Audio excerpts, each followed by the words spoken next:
జీతం పెంచడం అనేది నా చేతుల్లో ఉండేది, నేను రికమెండ్ చేయగలిగిన పరిస్థితులు కాదు. రాష్ట్ర ప్రభుత్వం నిర్ణయించుకోవాల్సింది, ముఖ్యమంత్రి గారు నిర్ణయం తీసుకుని ఆయనకుండే అప్లికేషన్స్ ఆయన ఇండస్ట్రీస్ ఏమున్నాయో తెలియదు.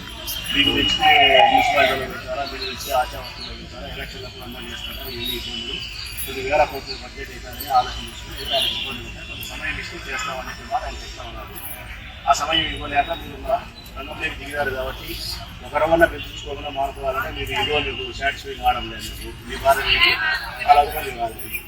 నాకేమో మీరు రోడ్డు ఎక్కి కూర్చుంటే నాకేమో బాధ. మీరు జీతం పెంచాలని నేను కోరుకుంటా.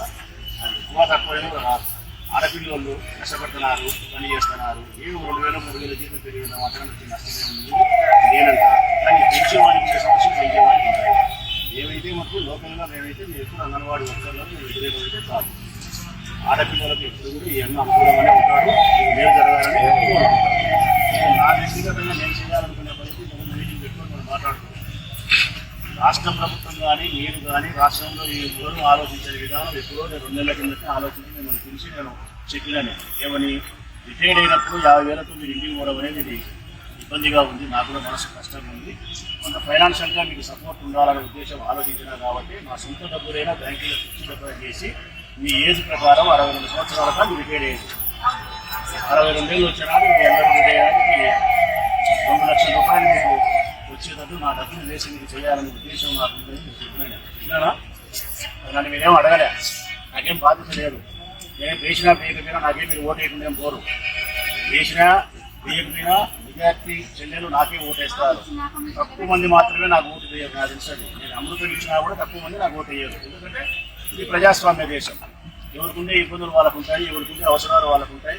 ఎవరెవరితో ప్రయోజనం పొంది ఉంటే ప్రజాస్వామ్యంలో కృతజ్ఞతాబద్ధులే వాళ్ళకి వేస్తారు. నేను నచ్చిన వాళ్లకు ఇంకొకరికి నచ్చకపోవచ్చు. కాబట్టి 30 మంది నాకు ఓటు వేయకపోవచ్చు, 70 మంది నాకు ఓటు వేయవచ్చు. కానీ ఓటు వేసినా వేయకపోయినా అందరినీ సమానంగా చూడడం నా బాధ్యత. నాయకునిగా అన్న పాత్రను పోషించేటప్పుడు నా బాధ్యత. మీ పట్ల నేను అదే బాధ్యతనే పోషిస్తూ ఉండాలి. అందుకే మీ పట్ల నేను ఎక్కువ ప్రేమను చూపించినా కాబట్టి నేనేమి నా డబ్బులు మీకు వేసి మీకు 2 లక్షలు వచ్చేటప్పుడు రిటైర్మెంట్ ఇవ్వాలంటే నా డబ్బు 3 కోట్లు ఉంటాయి. ఎంతమ్మా? 3 కోట్లు వేయాలా? మీ లిస్ట్ అంతా తెప్పించుకున్నాయి, ఇచ్చినారు మీరు.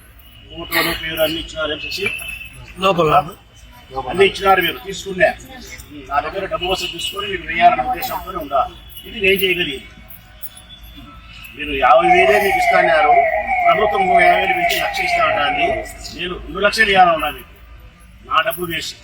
అందరికీ మీ 784 మంది ఉన్నారు మీరు, 800 మందికి నా డబ్బు 2-3 కోట్ల రూపాయలు వేసి మీరు రిటైర్డ్ అయిన నాటికి ఖచ్చితంగా 2 లక్షలు మీ చేతులు వచ్చి పడేటట్టు చేయాలని చెప్పి నిర్ణయించుకున్నాను. చేస్తాను.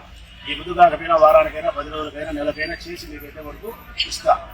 అంతకుముందు కూడా జగన్మోహన్ రెడ్డి జన్మదినాన సారా పెట్టాలనుకున్నప్పుడు మొట్టమొదటి మిమ్మల్ని నేను ఎన్నుకున్నాను 1000 మందిని. కారణం మనస్ఫూర్తిగా మీ సేవలను గుర్తించినా, మీ పట్ల నాకు ఆ ప్రేమాభిమానాలు ఉన్నాయి, నా చెల్లెలుగా నా బిడ్డలుగా భావించినా కాబట్టి మొట్టమొదటి మీకు గుర్తించి నేను సారా పెట్టగలిగిన తల్లి అయితేనా.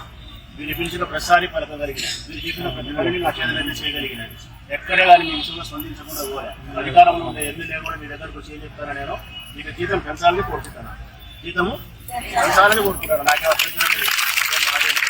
ఆడపిల్లలు కష్టపడుతున్నారు, సంసారాన్ని పోషిస్తున్నారు, మీ వలన కుటుంబానికి మేలు జరుగుతుంది. కొద్దిగా గొప్ప జీతం పెరిగితే మంచిదే, ఇబ్బంది లేదు.